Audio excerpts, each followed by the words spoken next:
আসসালামু আলাইকুম। বাংলাদেশ এবং পাকিস্তানের মধ্যকার ২ ম্যাচের টেস্ট সিরিজের প্রথম টেস্ট ম্যাচে পাকিস্তানকে ১০৪ রানের বিশাল ব্যবধানে হারিয়েছে বাংলাদেশ। প্রথম টেস্টের চতুর্থ দিন শেষে সংবাদ সম্মেলনে বাংলাদেশকে নিয়ে কিছুটা মজাই করেছিলেন পাকিস্তানি ব্যাটার সালমান আলী আগা। সংবাদ সম্মেলনে কথা বলতে এসে বাংলাদেশকে খোঁচা মেরে বলেছিলেন, যদি সাহস থাকে তাহলে যেন জয়ের জন্য খেলে, বাংলাদেশ যেন ডিফেন্সিভ ব্যাটিংটা না করে, আমরা এই টেস্ট ম্যাচটা জিতার জন্য খেলতে চাই। সংবাদ সম্মেলনে সালমান আলী আঘার এমন কথার পর পঞ্চম দিন ব্যাট করতে নেমে বাংলাদেশ শুরু থেকেই রান তোলায় ব্যস্ত থাকে, ফলে উইকেটও হারাতে থাকে নিয়মিত বিরতিতে। দ্বিতীয় ইনিংসে ৯ উইকেট হারিয়ে ২৪০ রানে ইনিংস ঘোষণা করে বাংলাদেশ, ফলে পাকিস্তানের সামনে প্রথম টেস্ট জয়ের জন্য লক্ষ্য দাঁড়ায় ২৬৮ রান। ২৬৮ রানের লক্ষ্যে খেলতে নেমে ১৬৩ রানে অল আউট হয়ে গেছে সফরকারী পাকিস্তান।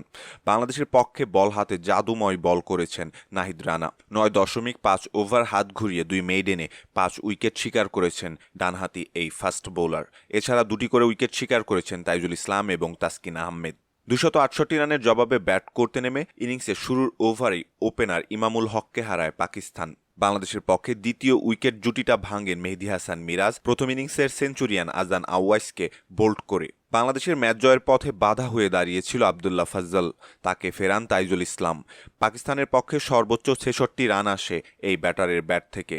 এছাড়া দ্বিতীয় সর্বোচ্চ রান করেন সেই সালমান আলী আঘা, যিনি কিনা বাংলাদেশকে চ্যালেঞ্জ ছুড়ে দিয়েছিলেন। ৩৯ বল থেকে ২৬ রান করে তাসকিন আহমেদের শিকারে পরিণত হন ডানহাতি এই ব্যাটার। এছাড়া পাকিস্তানের পক্ষে প্রতিরোধ গড়ে তুলতে পারেনি কোনো ব্যাটার। মোহাম্মদ রিজওয়ান তো নাহিদ রানার বলটা বুঝতেই পারেননি, সরাসরি বোল্ড হয়েছেন দলীয় ১৫৩ রানে। রিজওয়ান ফেরার পরেই কার্যত ম্যাচ থেকে ছিটকে গেছে পাকিস্তান।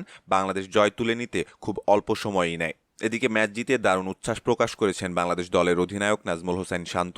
ম্যাচ শেষে তিনি বলেন, দারুণ লাগছে, দলের জয়ে কন্ট্রিবিউট করতে পেরে ভালো লাগছে।